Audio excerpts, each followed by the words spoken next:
नाही, बदल तर आम्हाला सगळ्यांनाच करायचा आहे. असं आहे का, की आत्ता जे करतोय त्याच्यात आम्ही सगळे आनंदी आहोत? नाही, आम्हाला ते करावं लागतंय. कारण आर्थिक परिस्थिती आम्हाला त्याच्यापेक्षा जास्त वेगळं काहीतरी करण्याचं स्वातंत्र्य देत नाही.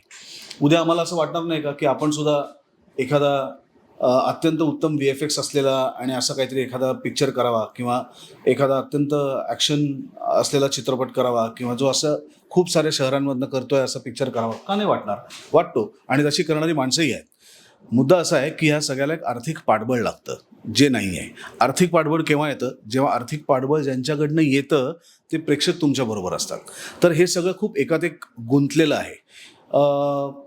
त्यामुळे आत्ता जे बजेट, आत्ता जी आर्थिक परिस्थिती उपलब्ध होते, त्याच्यात याच पद्धतीचा विचार होऊ शकतो. याच्यापेक्षा जर बरी परिस्थिती निर्माण झाली, तर त्याच्यात याच्यापेक्षा अजून उत्तम विचार होऊ शकतो. पण आत्ता चाललेलं वाईट आहे का? नाही. मला असं वाटतं आत्तासुद्धा असलेल्या परिस्थितीतनं मार्ग काढत-काढत आमच्याकडचे लेखक, दिग्दर्शक, निर्माते काम करतायत आणि ही खूप मोठी गोष्ट आहे.